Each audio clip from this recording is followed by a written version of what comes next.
This is a story for anyone who has put everything on the line and had everything go wrong. So we signed the lease for essentially a start date of March 2020. First year was a catastrophe. Yeah. This one's for the founders, for the builders, for anyone who's ever backed themselves when nobody thought it would work. A lot of people advised us to let it go. What you're about to see is the full Lockeroom story. How Lockie and I went from a CrossFit gym and a podcast to building something we genuinely believe can be in every major city in the world. When we're honest and do the right thing for clients, we have a lot more success. In this episode, you're going to hear what those first months actually look like. It was a year in, we were so far in the hole already. You're going to understand why sometimes the only way forward is to burn it down and start again. Sometimes that's the type of commitment it takes. And you're going to see why from day one, this was never just about the gym. We don't like to bail on things. We like to kind of grind things out, make sure we get things done. So we did, and here we are. From one gym in Sydney to a movement. This is how Lockeroom was built. Hey, I'm Raf. I'm co-founder at Lockeroom. My name's Lachlan Ralston. Fitness for me has been a lifelong obsession. So I remember getting into it when I was 12 years old, dragging my dad out to Granville in the Western Sydney, getting my first 50 kilo weight set. I was always one of the smallest kids in the school. Still am one of the smallest kids in the gym. Something's never changed, but yeah, weight was my way to grow in confidence. It was also where I started, writing programs for my friends, writing programs for my family members. I got into fitness basically from when I could walk. Right around when I was 16, it became pretty apparent that I was definitely one of the smallest people by muscle mass in basically anyone in my age that I counted. And so as a result, got into the gym, picked up my first men's health magazines, started following those workouts, started following those diets, sort of in that journey, in that process over the next 2 to 3 years doing bodybuilding training, I got into CrossFit.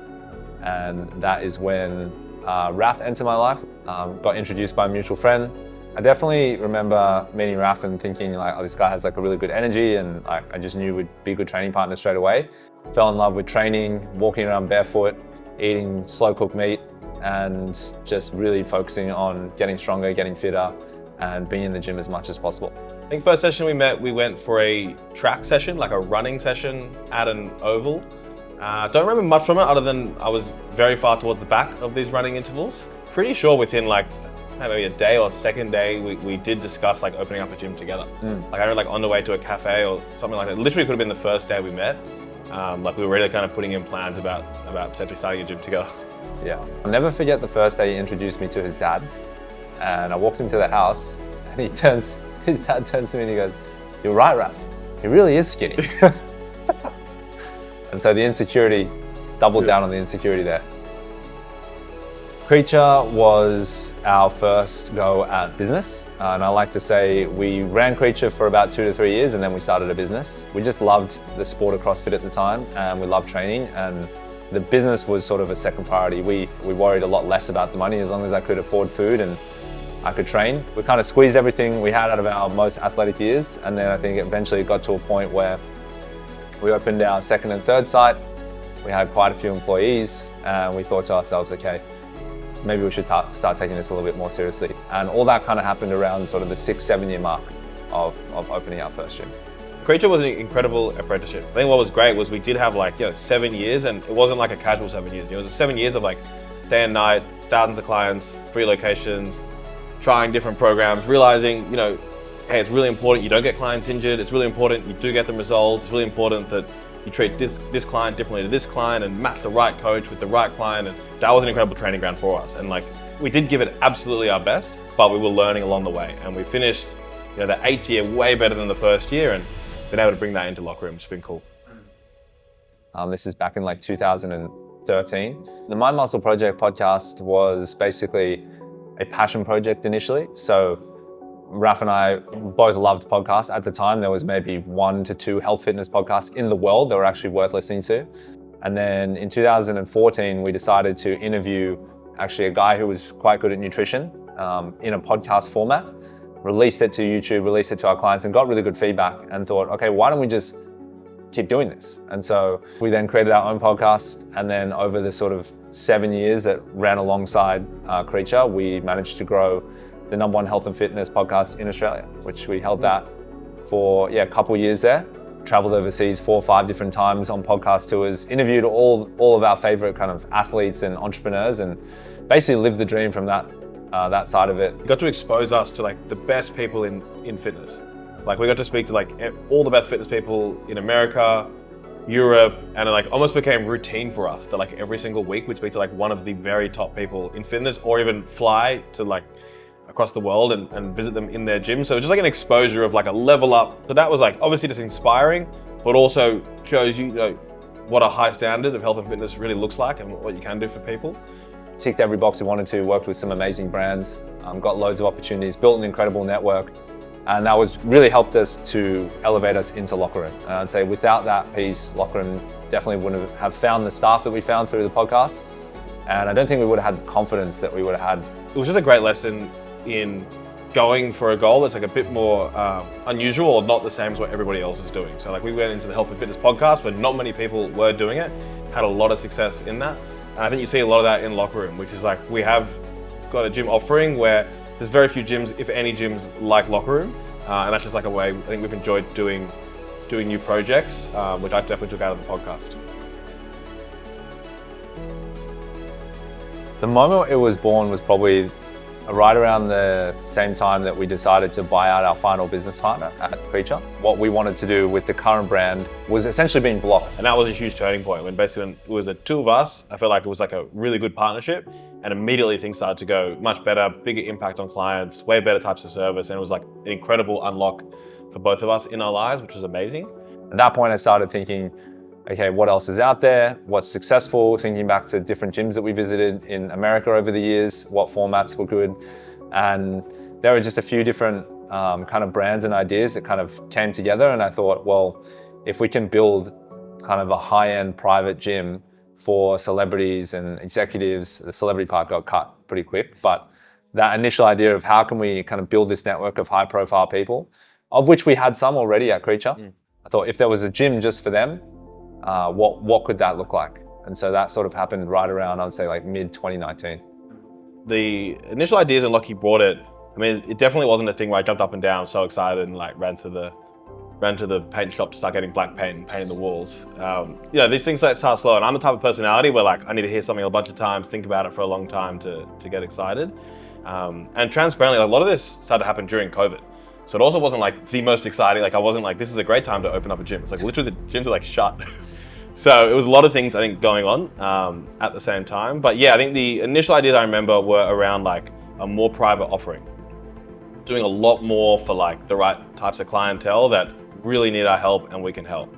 And like, that was definitely something I was excited for because we had so much ideas, things we'd learned overseas that in the format we had, couldn't quite give to clients. I immediately realized that we probably weren't going to use Creature as sort of the vehicle in which we wanted to reach all our goals. And then yeah, when Lockie started showing me what was possible overseas, that was another unlock where I was like, oh wow, like there is some stuff out there that is bigger and better than what we're doing. And then probably was a great, you know, just kick as well, was like we were doing CrossFit, it became, that became like something that we didn't really enjoy as much anymore. We started to see a lot of injuries that was frustrating because we just knew like, hey, clients deserve better than the amount of injuries that we're seeing with these types of programs. We want to do something different that we believe can get better results. So we signed the lease for like essentially a start date of March 2020.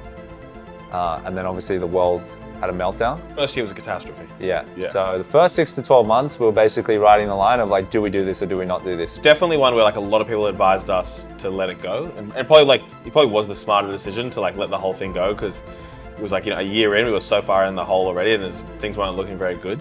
Most of that year was just basically put on hold, paying rent without knowing exactly what would happen. But I think we both knew that we had a really good idea and we were kind of already 1 foot in, and we don't like to bail on things.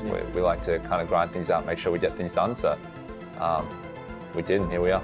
I do remember a couple points definitely stick out. I still remember we said like one really crucial point where we like decided we were going to go ahead with it, but we'd already used all our money plus more into like everything that had happened in the startup. And Lockie and I were on like some rooftop and just trying to work this out. We both basically decided we would just empty our bank accounts, drop all our money into the gym and see if we get through the first 3 or 4 months. And that's literally how we started. And we just went month 1, month 2, month 3. And honestly, I think in a fitness type of business, sometimes that's the type of commitment it takes because it is so hard to get these things off the ground. And that's what we had. And I think that's a big part of the reason it ended up succeeding. And then yeah, when we honestly just worked our ass off for like the 18 months when it started. Like we locked out, trained people in the park, honestly just did whatever it takes for it to be successful. And learned so much about how to make the gym better in that first 12 months as well. But the amazing part is, as much as we did learn, the gym is honestly quite similar to the vision we had when we first started. Like we've improved lots of things, like every week we're improving, but it's pretty close to exactly how we envisioned it before starting.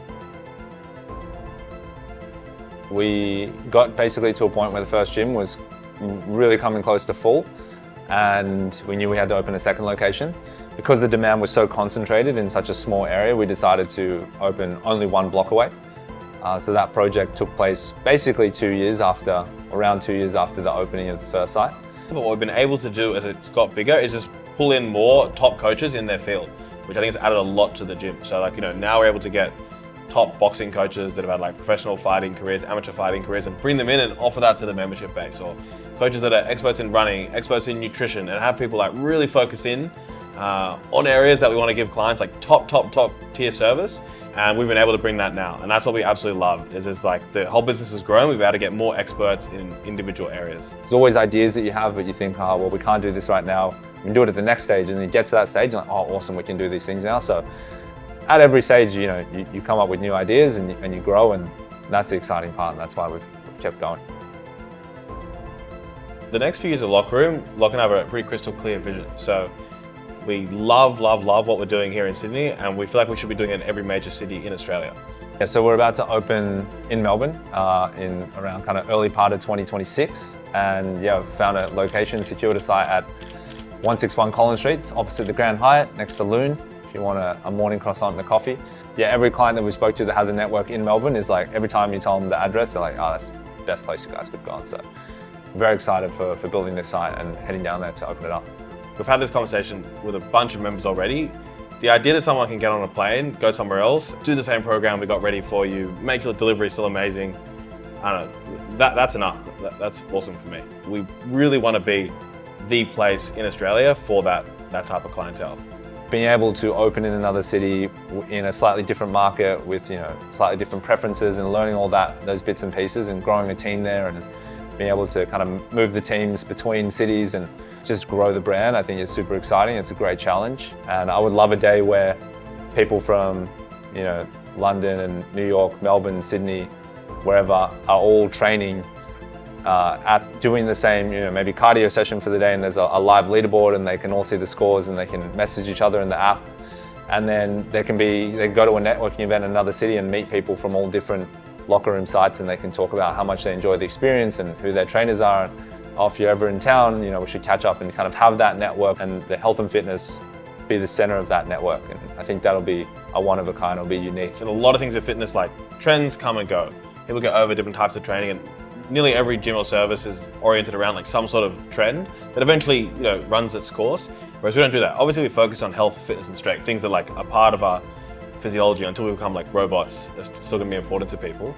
But whatever new comes out is gonna be part of Lockeroom. We're gonna be the first place where that's integrated, which is exciting. So it means I don't know exactly what the future of Lockeroom will be, in the gym or in the prescriptions in 5 years, but I know it doesn't matter. It can be at the very cutting edge of what's available.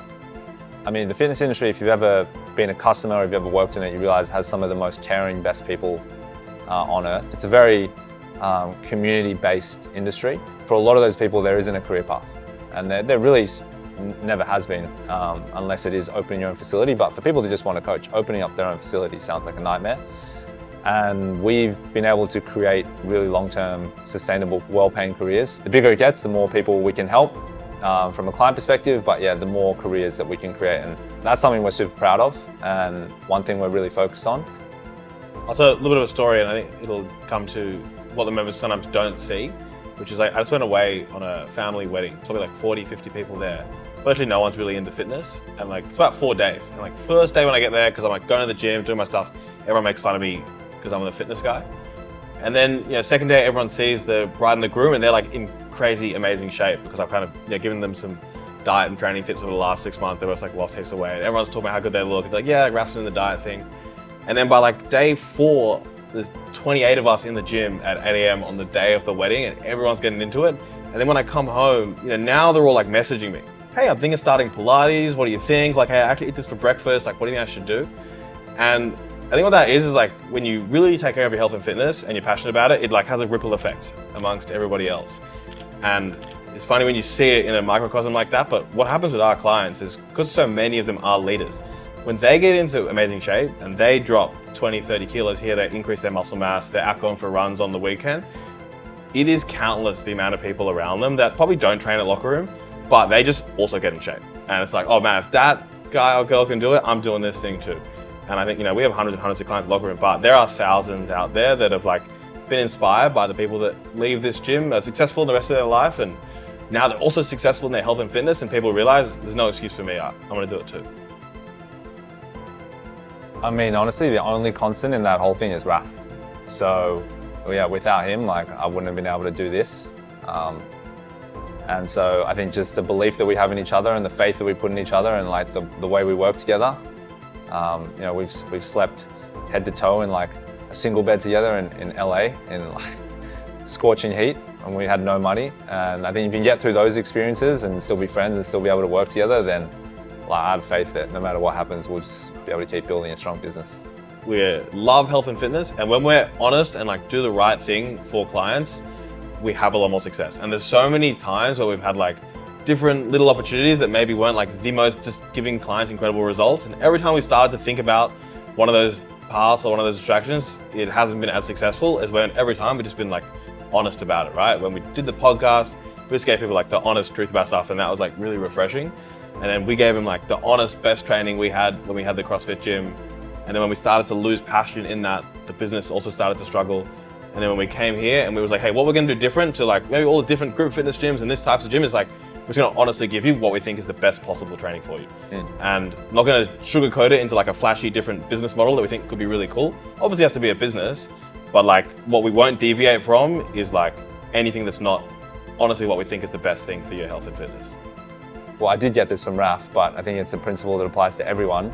And it's that you just need to give complete trust to people that you work with. And without that trust, you can't be successful. And so he gives me complete trust, I give him complete trust in what we're doing. And I think that unspoken bond is what ultimately accelerates our success. And I think when you lose that, or when you lose that with employees, or you lose that with other people in your life, you really see whatever you're building with that person collapse, because we've always had that absolute trust and faith in each other. No matter where we're at in our life, we just know that we'll get the job done that we say we're going to get done. If you want different results, sometimes you've got to make a really big change. And that means changing your environment, starting like not being afraid to start again, start fresh. And that's what we did when we went from Creature to Lockeroom, was we like made a huge change. Lockie gave me the push, and obviously we're so happy we did. But it's the same thing, people's health and fitness. Is like, if you're not happy with it, sometimes it's not about tweaking one little thing, changing that, going from twice a week to, no. You need a totally new environment, you need a new coach, you need to get out of your comfort zone, and that's when like big changes happen. And they don't change from small changes, they change from big changes. And when you do that, man, it's amazing what you can achieve in a short period of time. Thank you for watching, genuinely. This episode means a lot to us. If there's one thing I hope you take from this, it's that nothing about this was linear. Nothing was guaranteed. We just refused to stop. So if you're sitting on an idea right now, or you're in the middle of something hard, I hope this gives you the push. The biggest changes come from the biggest decisions. We'll see you on the next one.